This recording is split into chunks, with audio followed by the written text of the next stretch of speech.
Welcome back, you guys, again to another video that I'm going to make. This is about Colorado and the recent news that I just heard. I looked on my Google feed, and because I'm interested in Colorado, so I usually will get updates and feeds about anything concerning Colorado Buffaloes. If you guys are aware of Alton McCaskill, he was the running back of he wasn't the main running back, but he was a running back on the football team. They had a slew of talented running backs that they did not utilize, which became catastrophic for the team. It came at their detriment because they didn't establish any type of running game.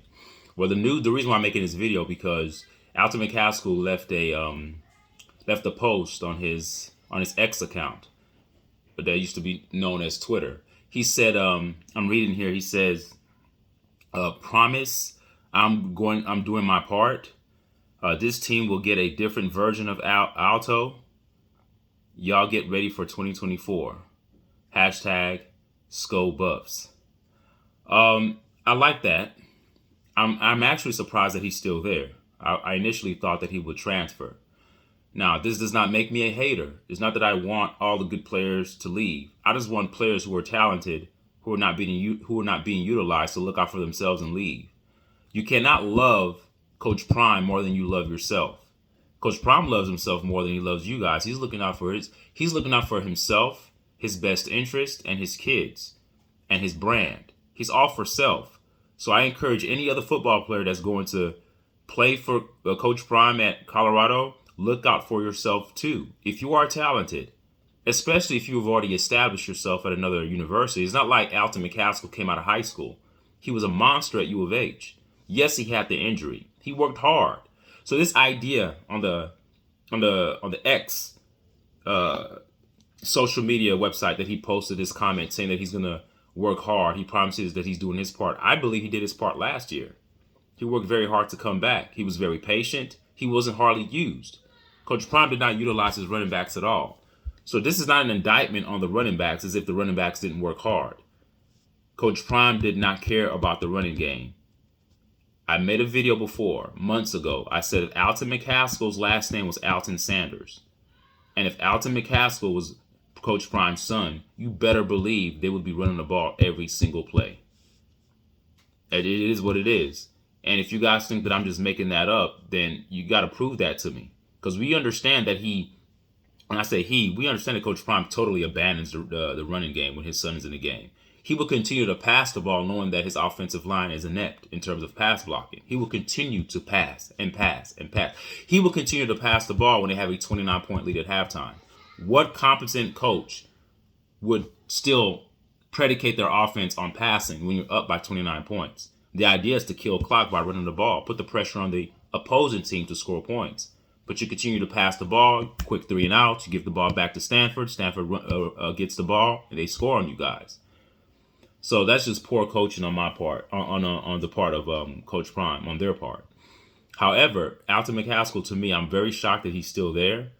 But he's young. And I don't know who's giving him advice. But this idea that he thinks that he's going to do his part, doesn't matter what part you do, son. It doesn't matter what part you do. It matters what Coach Prime wants. And as long as his son's there, there's a heightened, potent degree of nepotism that's there. It's just natural. It's natural for you to have a strong affinity towards your child. I'm a father of 3. I understand how it is. If I was coaching my son, it would be very hard for me to remain unbiased. I'm going to do everything to make sure that my son succeeds, especially if my son is talented. You better believe I'm going to be always thinking about what I can do to improve the conditions for my son. I'm going to think about my son first before team. That's just the way it is. Unless you're a father who doesn't have a relationship with your child, unless you're a father that doesn't have a connection with your child, then you're not going to care. That's the only way you could actually be a good coach and coach your son. But he's been coaching Shador since he was in Pee Wee football. He's followed him everywhere he's gone. So you think that all of a sudden he's going to become objective and biased and do things for the betterment of the entire team? So Alton, I'm sorry, your last name is not Sanders and your last name is not Hunter. You're not one of his adopted sons and you're not one of his biological sons. So we're going to see this year if it's going to change. Now, the news is that because they have a revamped offensive line, that's going to contribute to them actually deciding to run the ball more. The offensive line is not there to increase the running game. The offensive line is brought there to protect Shedeur. Let's get that straight. It's still about the passing game. For you guys to think that, oh, maybe they're going to run the ball more. No, they're not running the ball more. They're not going to run the ball more.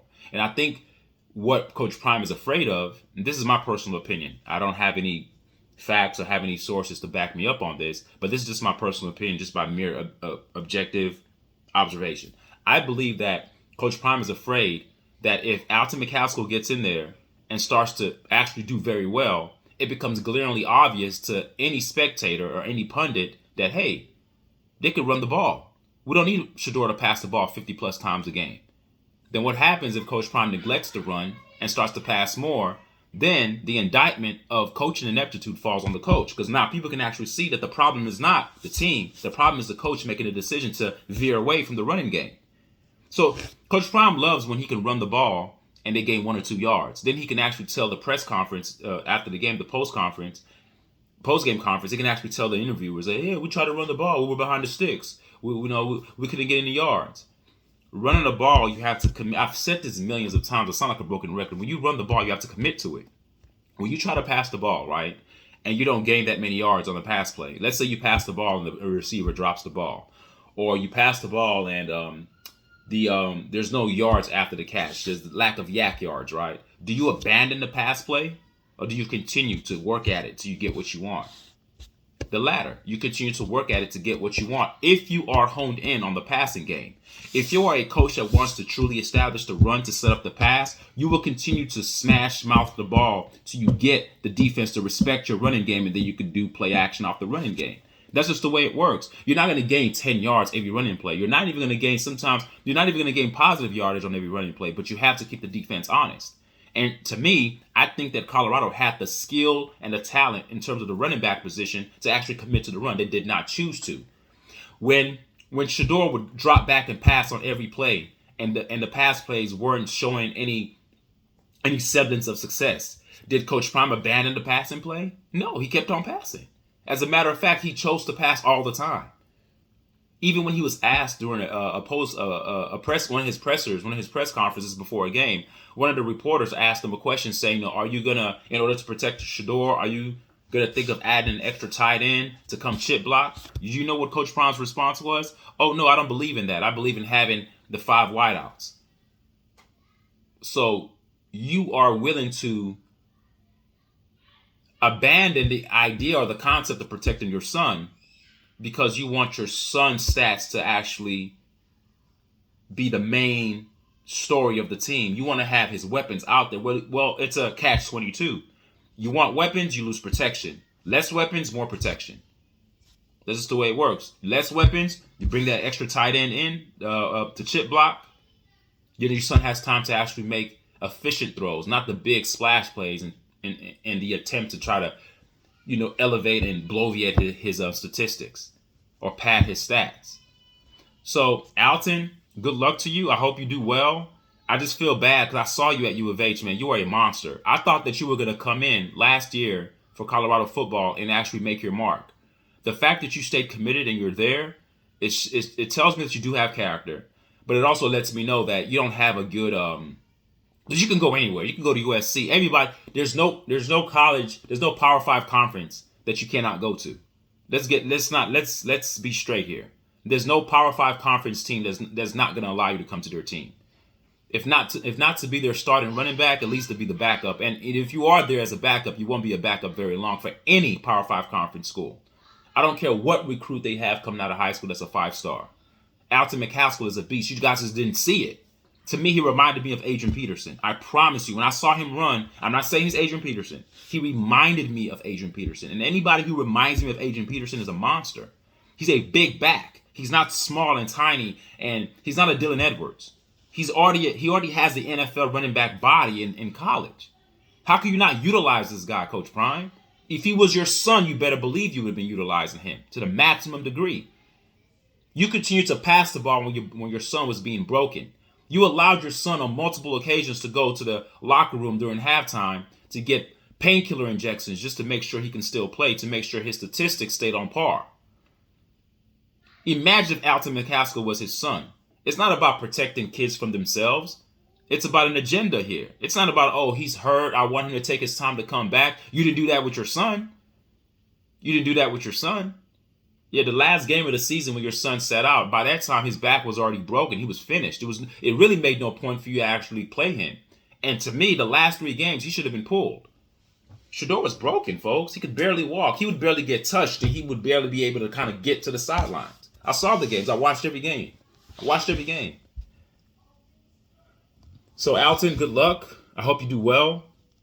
I really hope that they actually focus on the running game this year, but it's Shedeur's last year, and Coach Prime wants to go out with a bang. His whole rhetoric and the whole message that he's giving out there is to, I'm getting people to protect my son. This is what my son needs. My son needs this. My son needs it. What about what the team needs? What about the entire team concept? There's more to a football team than just the damn quarterback. Last time I checked, it takes a total team effort. If you guys took the time to watch the game last night, Houston Texans against the, who did they play against? Against the Indianapolis Colts. Listen to the quarterback after the game. As much praise as the reporters are trying to heap upon him, he never, number one, he always gives thanks to his Lord. He always, the spiritual component, he takes care of that first. He always says that. Then he starts to talk about, no, it's not just me. It's the blockers. It's the running backs. It's this. He starts to get, that's what a team concept is. It's not, oh, I'm so great, this is what I need. No, I'm so great that I understand that my greatness is predicated on the whole team concept. No one man is bigger than the entire team. And I think that someone needs to teach that to a 56-year-old man like Coach Prime. He should know that. But again, when you have a child that you're coaching, it clouds judgment. I'm telling you, emotions are real. When your emotions lead you and you have a strong affinity towards your son, daughter, child, whatever it is, it's going to thwart your thinking process. The pathology to critical thinking and the pathology to actually sound judgment is interrupted because of the strong affinity you have for that particular person. That one person, i.e. your son Shedeur, takes precedent over the team. It's not about team wins or team success. It's about my son's success. Then if my son succeeds, then the team succeeds. But it can't go that way. It has to be team success. If the team succeeds, then my son gets the accolades, my son gets the credit, my son gets the respect. We all know how football works. Quarterbacks get all the praise when the team does well. Quarterback gets all the ridicule and the critique when the team doesn't do so well. So if you predicate your aim and your goal on actually fixing and correcting the errors of the other components of the football team, we already know Shedeur is a good quarterback. He doesn't need to work on certain things. I'm not saying he's perfect, but you know the quarterback position is already set. Work on the other parts. But it's not working on the other parts to make my son better. It's working on the other parts to make those other parts better. Individually. And then collectively, once those individual components and parts are actually solidified and made stronger, then collectively the team can be better. Alton McCaskill is a very critical piece to that football team because he's a great running back. The question is, will Coach Prime utilize the running game the way he's supposed to? And if you think that they're bringing in those offensive linemen to block for the run, you're sadly mistaken. They're bringing them in to protect Shedeur. It's Shedeur's last season. Think about that. This is the father of his son who has the potential to be a first-round pick or a second-round pick in the NFL draft. Do you think he's going to pass the ball less than he did this previous season? Or do you think he's going to pass the ball more? Actually, I'm going to post that on my community thread. I'm going to post that as a poll. I want to see you guys, your response to that. If he was pass heavy the first time coming to Colorado as his son being a junior, and then all coaches are leaving, there's a lot of movement going on, which is not a good thing. I made videos about that. Then his son is coming into his senior year, his last year to play college football.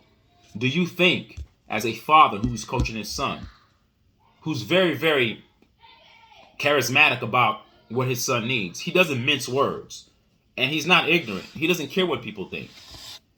Coach Prime's he's not gonna be politically correct. He's gonna just say what he feels. My son needs this. I'm gonna replace my offensive lineman. When he was asked the question about how to fix the offensive line, he says, get new ones. I'm trying to paint a picture here.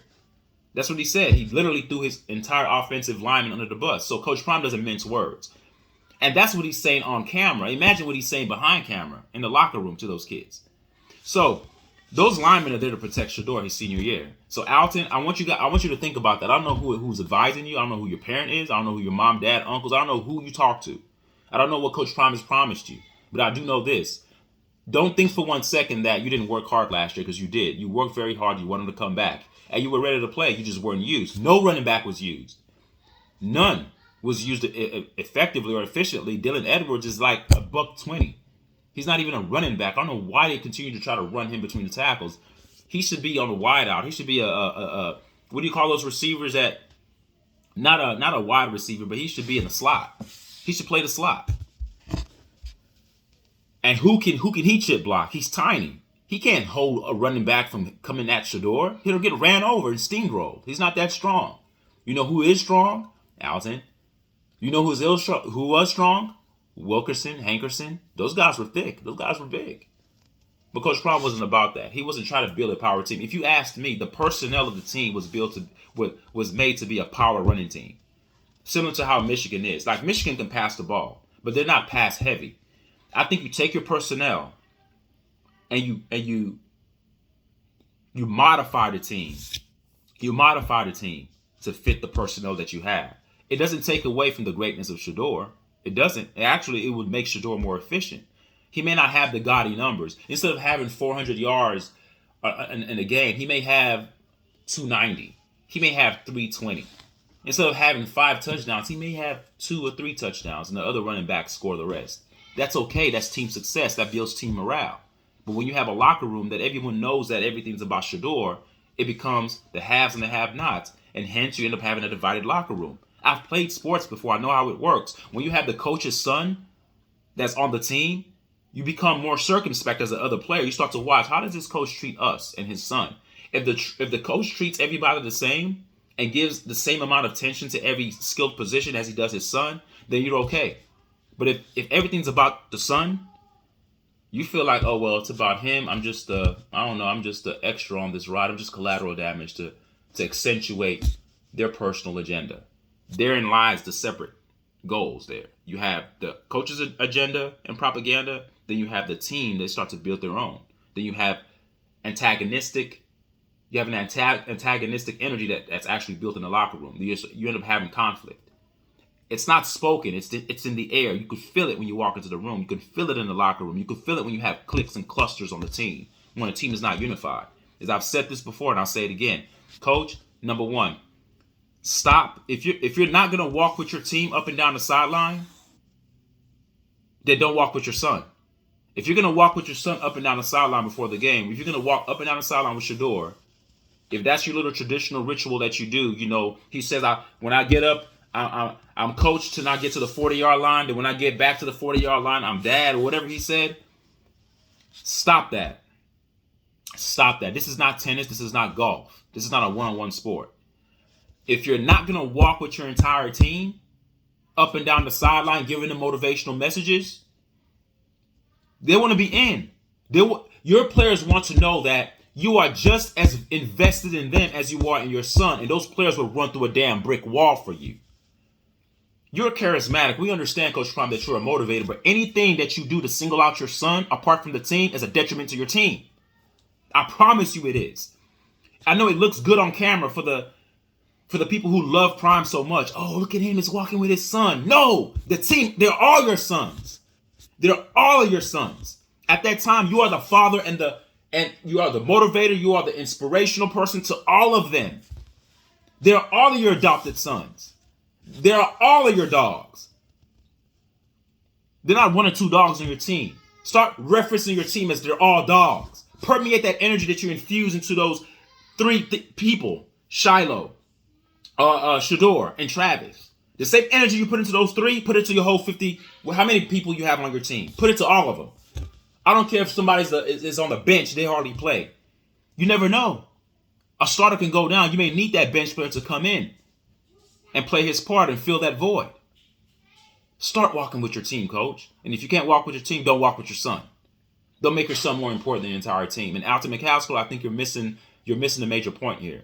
You're thinking that your hard work and your focus is gonna make certain that you're gonna have a different season this year. It's not predicated on what you do. It's not predicated on how hard you work. It's predicated on what the coach wants to do. If the coach doesn't want to run the ball, you're not getting touches, son. You're not gonna get touches. All the hard work you're putting in now won't matter. Because if you're not in the game playing or running the ball, what does it matter? What does it matter, Alton? I want you to think about that. What prevented you from running the ball last year? Exactly. Nothing prevented you from running the ball last year. You were fine. If you suited up and you were out there, you were ready to play. You trying to tell me that Alton McCaskill was injured the whole year? No, he wasn't injured the whole year. He was ready to play. And we saw him on several occasions get like 7 yards just falling forward. We would see him just go through the line. It would seem like he didn't gain any yards, but you look up, you're like, oh, he got 4 yards on that? He's a running back that the more you run him, he reminds me of, like I said, Adrian Peterson, but also in the NFL, not quite as strong, as powerful as Henry. I forgot his first name, but you know Henry, the running back for the Tennessee Titans. Alton gets stronger as the game goes on. He wears on the defensive line. You get tired of tackling that hammer. He wears on you. Boom, boom, boom. By the second half, you're like, man, he's still here. He wears on you. When did you see the Colorado Buffaloes commit to running the ball with Alton like that? None. What, you give him like 5 yards a carry during a game, and then if he only gains a couple of yards, you say the running game wasn't working? How dare you speak like that? We're not ignorant, Coach Prime. Do you pass the ball only 5 times with your son, and then if he throws 5 completions, do you get up on the podium and speak to the audience and say, oh yeah, we tried to pass the ball 5 times, it didn't work, so we abandoned the pass and we just started to run the ball every play? You don't do that. So make it make sense to me. Don't say that. You don't abandon the run when you have the skilled positions to do so. You don't abandon the run, especially when you have a line, to me, that were better offensive run blockers than they were pass blockers. You got to build the offensive line's confidence so they can actually pass block better. Once their confidence is built and they know that they're pushing people back to gain these lanes for these running backs to run through, the defense has to stay honest so they can't pin their ears back to try to get your son, thus giving your offensive line an extra time to actually block for your son. Okay? Okay, I'm coming. All right, man. So that's my videos. Got to do daddy duties. Daddy duties comes first.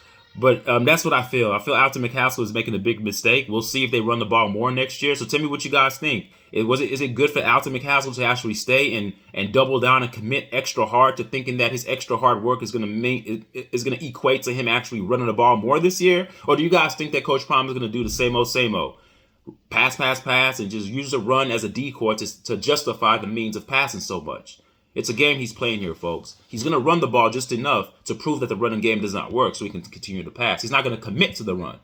If you're using the running game as an agenda to accentuate your propaganda, then yeah, you're going to run the ball in inopportune times. And then when somebody gains 1 or 2 yards, you can say, hey, we were behind the sticks. Oh, he lost 2 yards, so we have to pass. So it's always a scapegoat. It's always a way to. It's like a painter or a producer of a show, producing a show that wants to try to extract a certain emotional response from the audience. What Coach Prime wants you guys to believe is that it's always somebody else's fault. So the thorn under the bus is always in gear. It's always on deck. It's like it's the offensive line or it's the running backs. They're not running. Oh, we know Alton McCaskill is a beast. There's no oh well, he's not a good. No, he's a beast. Feed the beast. The more you feed him, remember when the running back for he used the ex-running back for Cowboys. Remember when he would Zeke Elliott, every time he would run, he would do this. Feed me. The more you feed me, the bigger and stronger I get. You can't run the ball 4 or 5 times and say, hey, he didn't get any yards, so we're gonna abandon it. That's just stupidity. All right. So tell me what you guys think. Thank you guys for listening. I'll be coming back with another video later. All right. Thank you guys. All right. Bye.